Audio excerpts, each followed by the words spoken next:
ഞാൻ 2 പ്രയോഗങ്ങൾ പറയാം. കൊച്ചി പോയാൽ അച്ചി വേണ്ട, കൊല്ലം കണ്ടാൽ പിന്നെ ഇല്ലം വേണ്ട. അക്കാലത്തെ ഏറ്റവും പ്രമുഖ തുറമുഖങ്ങളായിരുന്നു കൊച്ചിയും അതുപോലെ കൊല്ലവും. ഈ 2 പ്രയോഗങ്ങളിലും ഒരു ദുരർത്ഥം കൂടിയുണ്ട്. 16-ാം നൂറ്റാണ്ട് കേരളം മാനസികമായി ഒരു അടിമത്തത്തിലായിരുന്നു. ആ കാലഘട്ടത്തിൽ കേരളീയ മനസാക്ഷിയെ പ്രബുദ്ധമാക്കുന്നതിന് വേണ്ടി ആചാര്യനായ തുഞ്ചത്ത് ഗുരുപാദർ കണ്ടെത്തിയ, പ്രചരിപ്പിച്ച ആ രാമമന്ത്രമാണ് കേരളീയരെ കൊടിയ ഒരു അപകർഷത ബോധത്തിൽ നിന്ന് വീണ്ടെടുത്തത്. രാമായണത്തിൻ്റെ കാലമായി കർക്കിടകത്തെ കാണുന്നത് പോലെ ചിങ്ങമാസത്തെ കൃഷ്ണപ്പാട്ടിൻ്റെ, കൃഷ്ണഗാഥയുടെ കാലമായി മലബാറിലെ ജനങ്ങൾ ആചരിക്കാറുണ്ട്. അവിടെയെല്ലാം ഞാൻ രാമായണം എങ്ങനെയാണ് ചിത്രീകരിച്ചിരിക്കുന്നത് എന്ന് നോക്കി. ഓരോ ക്ഷേത്രത്തിലും ഉത്തര രാമായണം ചിത്രീകരിച്ചിട്ടില്ല. ബാലകാണ്ഡത്തിൽ ആരംഭിച്ച് അത് ശ്രീരാമ പട്ടാഭിഷേകത്തോടുകൂടി അവസാനിക്കുകയാണ് ശില്പങ്ങളിലും ചിത്രങ്ങളിലും.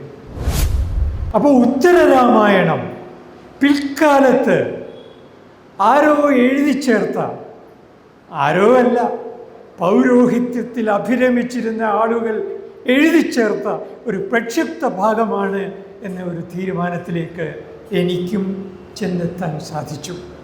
പ്രിയപ്പെട്ട സഹോദരിമാരെ, സഹോദരന്മാരെ,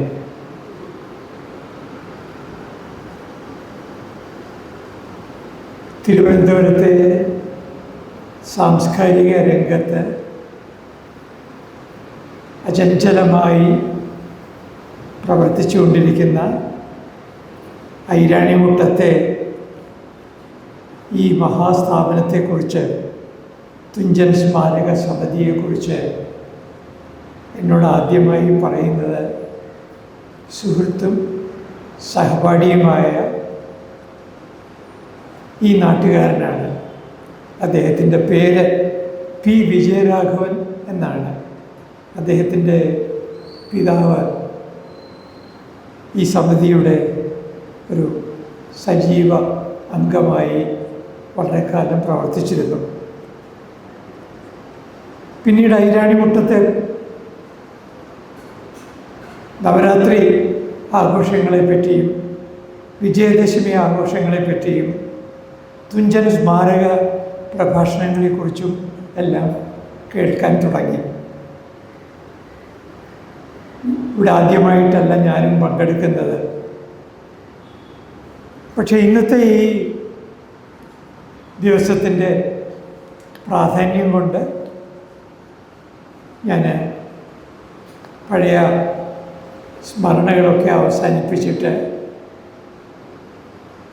എങ്ങനെയാണ് രാമായണം നമ്മുടെ രാജ്യത്തിന്, ഭാരതത്തിന് മാർഗദർശിയായി തീർന്നത് എന്ന് പറയാനായി തുടങ്ങുകയാണ്. ജീവിതത്തിൽ ഗവേഷണത്തിലൊരു വിഷയം കണ്ടെത്താൻ അന്വേഷണം നടത്തിയപ്പോൾ സാഹിത്യ സംബന്ധമായ ഒരു പ്രബന്ധം തയ്യാറാക്കാനാണ് യൗവനത്തിൻ്റെ നാളുകളിൽ ഞാൻ ആഗ്രഹിച്ചത്. പക്ഷെ പിന്നീട് കുറേ കഴിഞ്ഞപ്പോൾ തോന്നി അതൊന്നുമല്ല വേണ്ടത്, മറിച്ച് നമുക്ക് തന്നെ ഒരു പരിവർത്തനത്തിന് അല്ലെങ്കിൽ ഒരു ആത്മബോധത്തിന് ഇടതരുന്ന ഒരു വിഷയമായിരിക്കണം ഗവേഷണത്തിനായി തിരഞ്ഞെടുക്കേണ്ടത് എന്ന് തോന്നുകയും രാമായണവുമായി ബന്ധപ്പെട്ട ഒരു പ്രബന്ധം തയ്യാറാക്കാനായി തീരുമാനിക്കുകയും ചെയ്തത് എൻ്റെ ജീവിതത്തിലെ വലിയ ഒരു ഭാഗ്യ നിമിഷമായി എന്നും കൃതജ്ഞതയോടെ ഞാൻ ഓർക്കാറുണ്ട്. നമ്മുടെ സാഹിത്യ കൃതികളിലെ ഈശ്വര സങ്കല്പത്തെപ്പറ്റി രാമനെ സവിശേഷ പഠനം നടത്തിക്കൊണ്ട് ആരായാനാണ് അന്നത്തെ ഗവേഷണ സമിതി എന്നോട് ആവശ്യപ്പെട്ടത്. അതിന് ഒരു പ്രത്യേകത കൂടി അവർ നിർദ്ദേശിച്ചു. കേരളത്തിലെ ക്ഷേത്രങ്ങളിലെ ചുവർച്ചിത്രങ്ങളിലും ദാരുശില്പങ്ങളിലും അനാച്ഛാദിതമാകുന്ന ദേവീദേവ രൂപങ്ങളെപ്പറ്റിയും സാധാരണ ഒരു ഗവേഷണ പ്രബന്ധത്തിന് ഏറിയാൽ ഒരു 2-3 വരികളെ കാണുകയുള്ളൂ. എൻ്റെ ഗവേഷണ പ്രബന്ധത്തിന് എഴുതി വരുമ്പോൾ 6 വരികളുണ്ട്. അന്നത്തെ അധ്യാപകൻ്റെ ശാഠ്യം എനിക്കും കുറച്ച് അമ്പരപ്പുണ്ടാക്കിയെങ്കിലും ഞാൻ ഇന്ന് പിന്തിരിഞ്ഞ് നോക്കുമ്പോൾ അതെല്ലാം ഏതോ മുൻനിശ്ചിതമായ ഒരു തീരുമാനത്തിൻ്റെ സഫലമായ ഒരു പര്യവസാനത്തിന് അത് വഴിവെച്ചു എന്ന് തോന്നുകയാണ്. ഞാനങ്ങനെ കേരളത്തിലെ ക്ഷേത്രങ്ങളെപ്പറ്റി മനസ്സിലാക്കാൻ തുടങ്ങി. അതിൻ്റെ ഭാഗമായി അതിപ്രശസ്തങ്ങളായ ശ്രീരാമക്ഷേത്രങ്ങളിൽ പോയി. എല്ലാവർക്കും അറിയാമല്ലോ, തൃപ്രയാർ തൃശ്ശൂർ ജില്ലയിലെ അതിപ്രശസ്തമായ ശ്രീരാമക്ഷേത്രമാണ്. എന്ന് മാത്രമല്ല, അവിടെ പോകുന്ന ആളുകൾ ഒരു നാലമ്പല ദർശനം കൂടി നടത്താറുണ്ട്. തൊട്ടടുത്തായിട്ട് മൂഴിക്കുളം എന്ന സ്ഥലത്ത് ലക്ഷ്മണൻ്റെ ക്ഷേത്രം, ഒരല്പം മാറിയിട്ട് ഇരിങ്ങാലക്കുടയിൽ ഭരതൻ്റെ ക്ഷേത്രം, ഇരിങ്ങാലക്കുടയിൽ തന്നെ ശത്രുഘ്നനെ പ്രതിഷ്ഠിച്ചിട്ടുള്ള പായിമ്മൽ എന്ന് പറയുന്ന സ്ഥലത്തെ മറ്റൊരു ക്ഷേത്രം. അവിടെയെല്ലാം പോയപ്പോഴാണ് മനസ്സിലാകുന്നത് കേരളത്തിൽ വേറെയും ഇതുപോലെ നാലമ്പലങ്ങളുണ്ട് എന്ന്. കോട്ടയം ജില്ലയിലും ഉണ്ട് ഒരു നാലമ്പലങ്ങൾ അടുത്തടുത്തായിട്ട്. രാമപുരം എന്ന് പറയുന്ന മൂവാറ്റുപുഴയാറിൻ്റെ തീരത്തുള്ള അതിപ്രശസ്തമായ ഒരു ശ്രീരാമക്ഷേത്രം. അവിടെയാണ് രാമപുരത്ത് വാര്യരുടെ വാര്യം. അതിനടുത്ത് തന്നെ ലക്ഷ്മണൻ്റെ ക്ഷേത്രമുണ്ട്, അതിനടുത്ത് തന്നെ ഒരു ഭരതൻ്റെ ക്ഷേത്രമുണ്ട്, അതിനടുത്ത് തന്നെ ഒരു ശത്രുഘ്നൻ്റെയും ക്ഷേത്രമുണ്ട്. ഇങ്ങനെ അന്വേഷിച്ചപ്പോൾ വേറെയും നാലമ്പലങ്ങൾ ഉണ്ട് എന്ന് മനസ്സിലായി. പക്ഷേ അതെല്ലാം 16-ാം നൂറ്റാണ്ടിൽ ഉണ്ടായവയാണ്.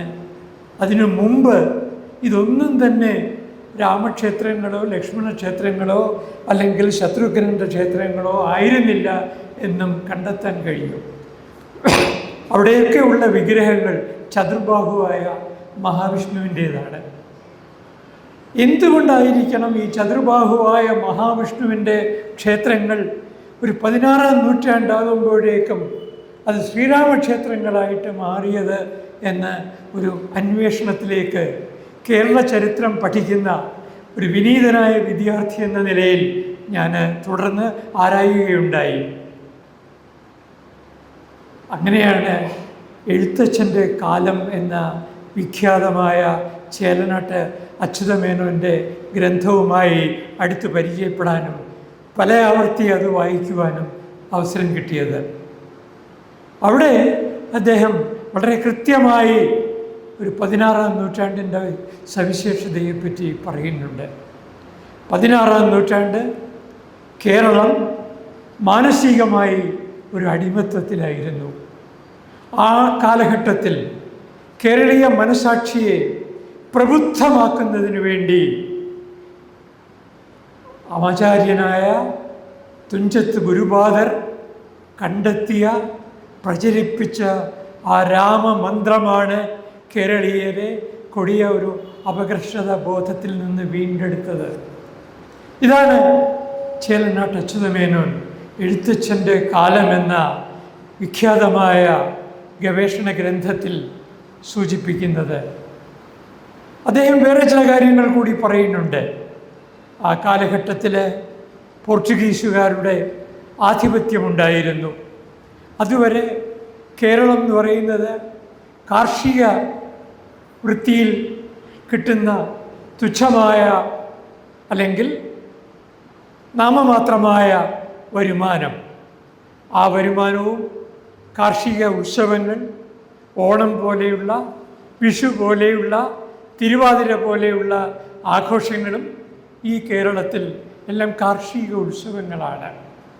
എന്നാൽ 1498 വാസ്കോ ഡ ഗാമ എന്ന പറങ്കിക്കപ്പിത്താൻ കോഴിക്കോട്ടിനടുത്തുള്ള കാപ്പാട് എന്ന് പറയുന്ന സ്ഥലത്ത് തൻ്റെ കപ്പലുകളുമായി എത്തിയപ്പോൾ അയാളിൽ ഒരു പുതിയ ഒരു വഴിവിളക്കിനെ ഉണ്ട് എന്ന് തെറ്റിദ്ധരിച്ചിരുന്ന ഇവിടുത്തെ ഭരണാധികാരികൾ വരും വരായികളെക്കുറിച്ച് ഓർക്കാതെ അയാൾക്ക് സ്വാഗതം അരുളി.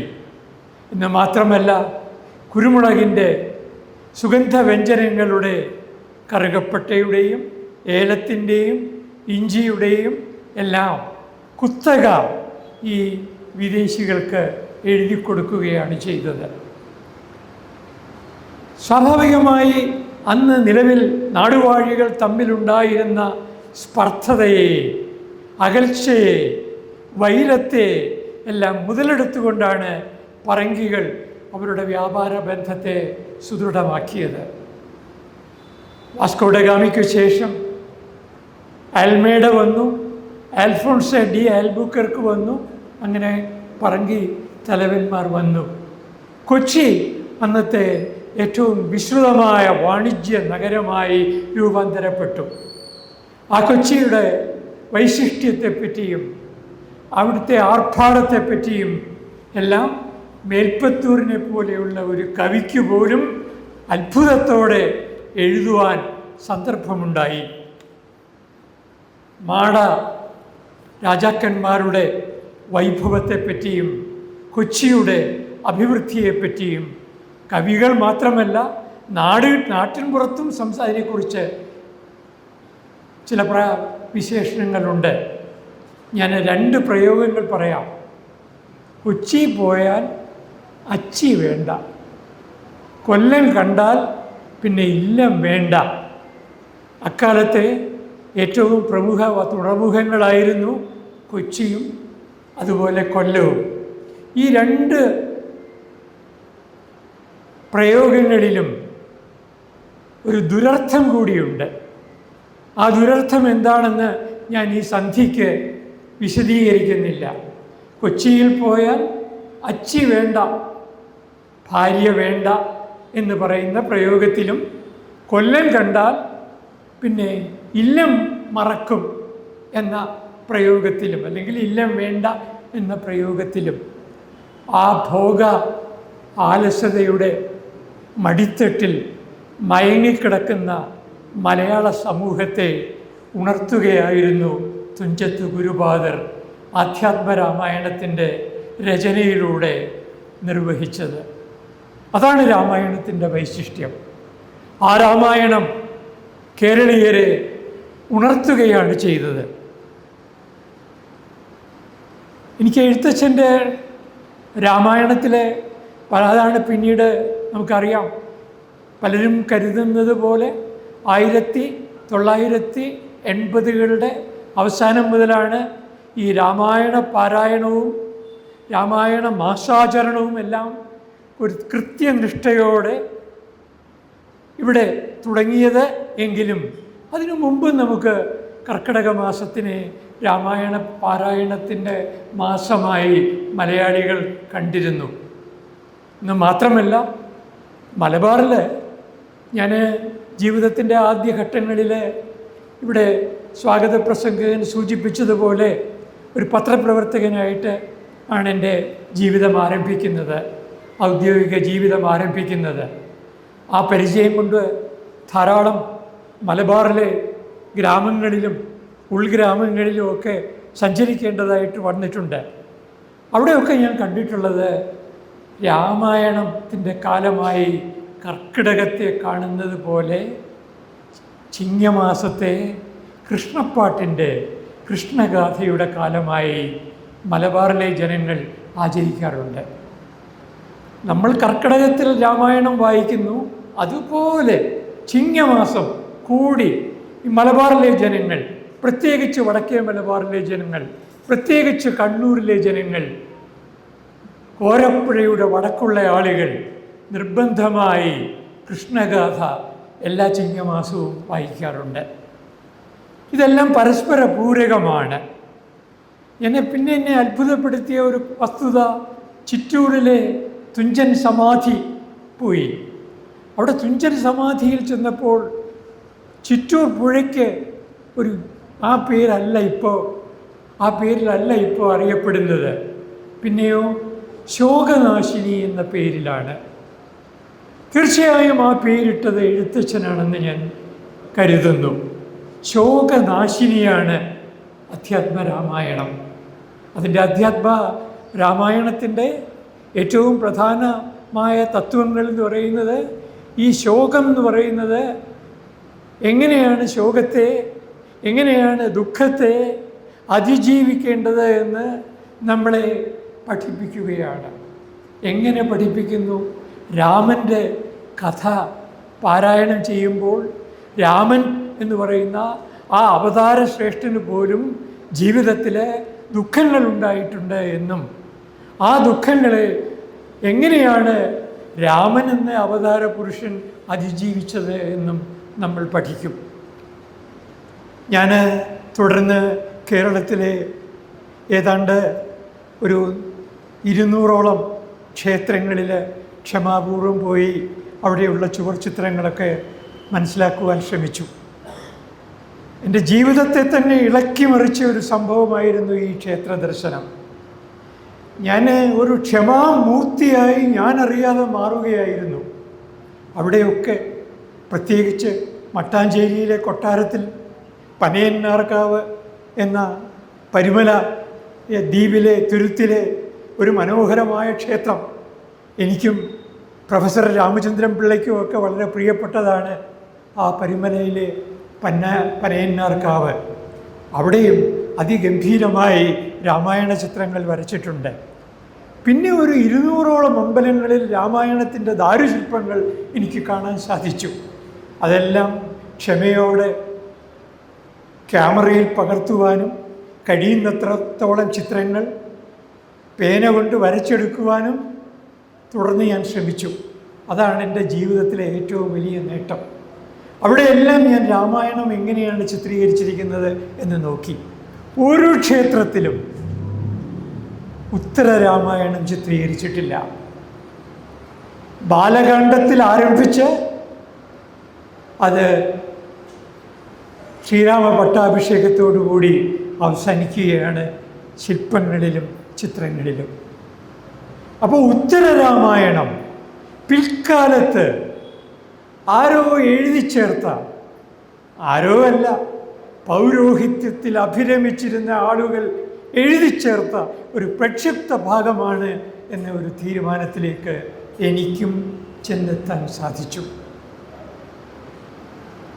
നിങ്ങളുടെ അറിവിന് വേണ്ടി പറയാം, ഏറ്റവും ഗംഭീരമായി രാമായണം ആലേഖനം ചെയ്തിട്ടുള്ളത് മട്ടാഞ്ചേരിയിലെ കൊട്ടാരത്തിലാണ്.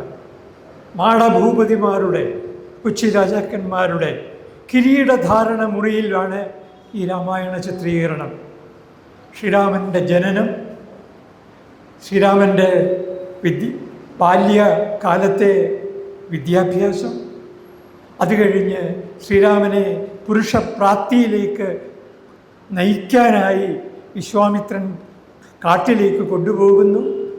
അവിടെ വെച്ച് നടക്കുന്ന രാക്ഷസ നിഗ്രഹങ്ങൾ, അത് കഴിഞ്ഞ് ശ്രീരാമൻ്റെയും സഹോദരന്മാരുടെയും വിവാഹം, അത് കഴിഞ്ഞ് തിരിച്ചു വരുന്നു, പട്ടാഭിഷേകം, സീതാ അപഹരണം, ആ സീതാ അപഹരണം കഴിഞ്ഞിട്ട് സീതയെ വീണ്ടെടുക്കാനായിട്ടുള്ള നീണ്ട യാത്ര, ആ യാത്ര കഴിഞ്ഞിട്ട് യുദ്ധം, ആ യുദ്ധത്തിൻ്റെ പര്യവസാനം, വീണ്ടും പട്ടാഭിഷേകം. രാമായണം അവിടെ പൂർത്തിയാവുകയാണ്.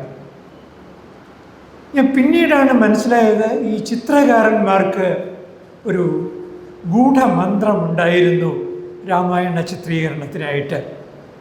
അത് വളരെ കൗതുകം തോന്നി. അതെങ്ങനെയാണ് ആരംഭിക്കുന്നത്?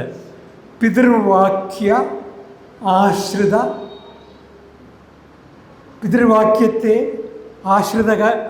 ആശ്രയിക്കുന്ന രാമനെയാണ് അവരാദ്യം ചിത്രീകരിക്കുന്നത്. അതിനു മുമ്പ് ശ്രീരാമൻ്റെ ജനനം.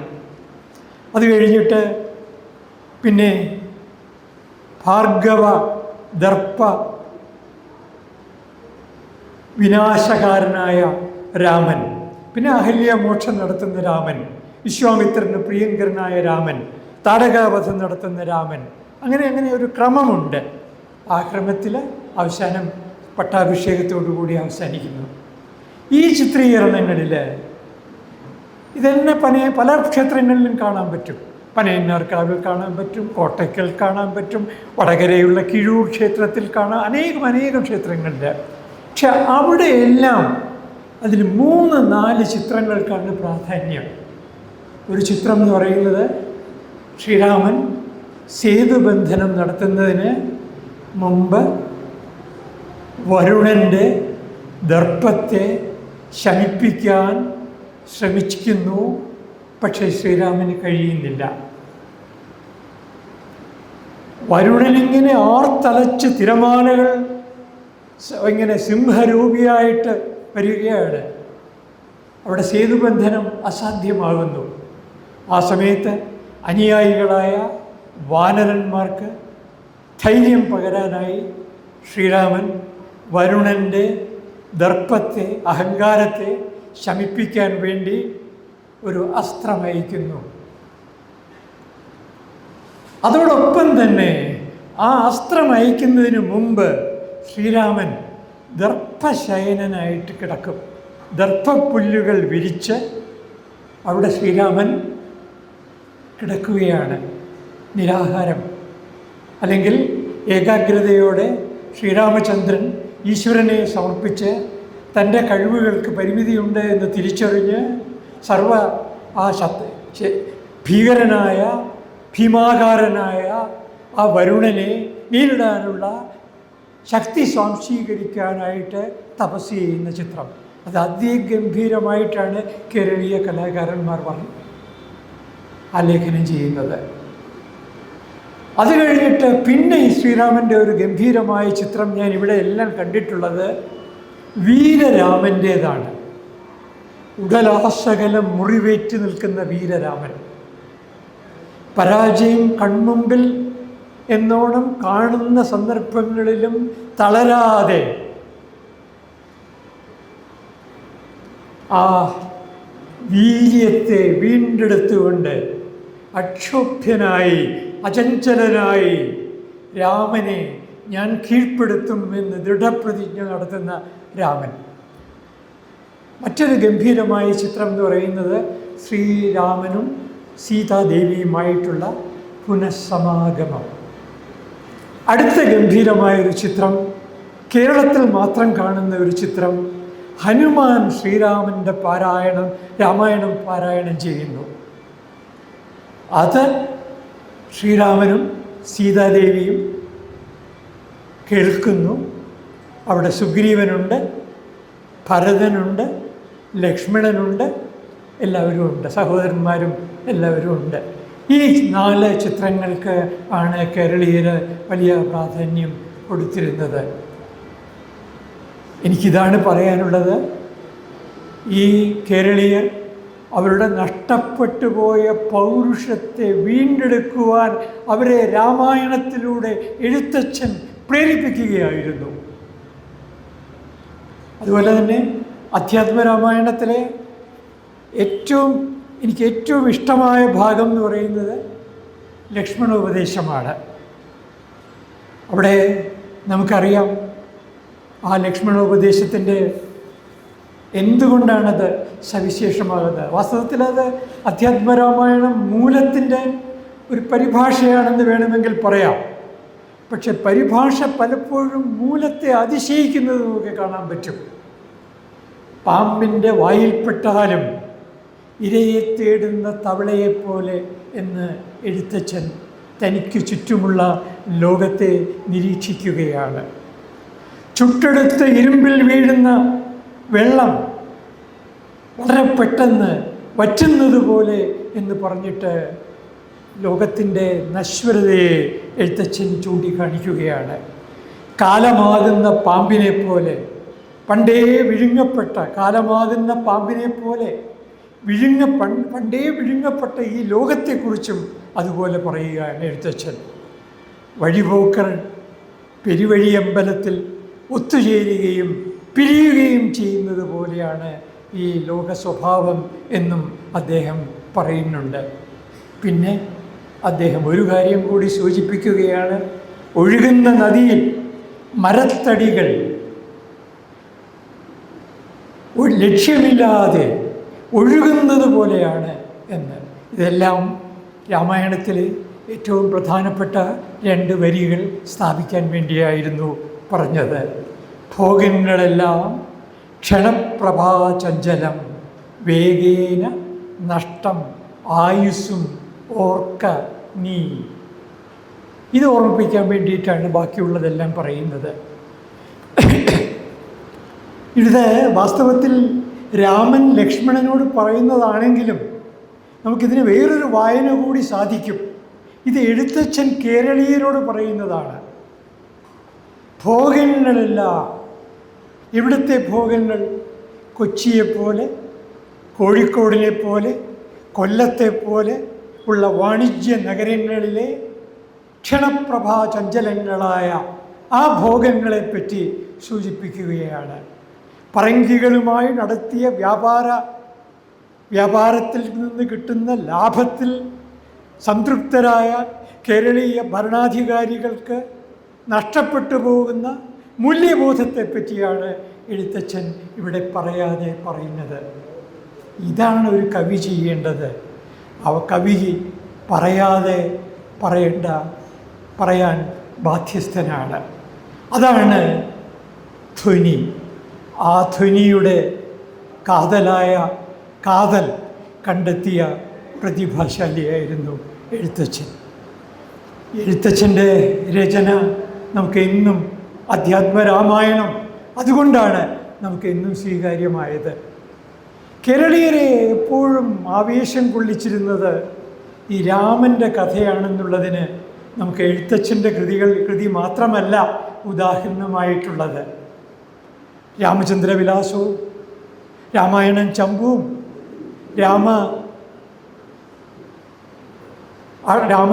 രാമനാട്ടവും എല്ലാം. ഇപ്പോൾ കഥകളി സാഹിത്യത്തിലെ ആദ്യ കൃതി രാമനെ ആധാരമാക്കിയിട്ടാണ് ഉണ്ടാകുന്നത്. ആദ്യത്തെ ചമ്പു കാവ്യം ഉണ്ടാകുന്നത് അവിടെയും രാമനെ കഥാപാത്രമാക്കിക്കൊണ്ടാണ്. അതുപോലെ രാമനെ കഥാപാത്രമാക്കിക്കൊണ്ടാണ് ആദ്യത്തെ മഹാകാവ്യവും ഉണ്ടാകുന്നത്. ഇത് യാദൃശ്ചികമല്ല. രാമൻ ഒരു മാസ്കറ്റാണ്, ഒരു രക്ഷാമന്ത്രമാണ്. കേരളീയർക്കും ഇന്ത്യക്കാർക്കും, അല്ലെങ്കിൽ നമ്മൾ ഈ പൈതൃകത്തിൽ നിന്ന് അതിൻ്റെ പൈതൃകത്തിനെ റീഡിസ്കവർ ചെയ്യാൻ, പുനർദർശിക്കുവാൻ ആഗ്രഹിക്കുന്നവരെ സംബന്ധിച്ച് രാമൻ ഒരു രക്ഷാമന്ത്രമാണ്. ആ രക്ഷാമന്ത്രത്തെക്കുറിച്ച് നമ്മളെ ഓർമ്മിപ്പിക്കുവാൻ ഈ കർക്കിടകം പ്രയോജനപ്പെടുന്നു. അതാണ് എല്ലാം കഴിഞ്ഞിട്ട് നമുക്ക് ചിങ്ങമാസമാകുമ്പോൾ കണ്ണൂർ വടക്കേ മലബാറിലെ ജനങ്ങളെപ്പോലെ ശ്രീകൃഷ്ണൻ്റെ കഥയിലേക്കും കൂടി മടങ്ങാം. നമസ്കാരം.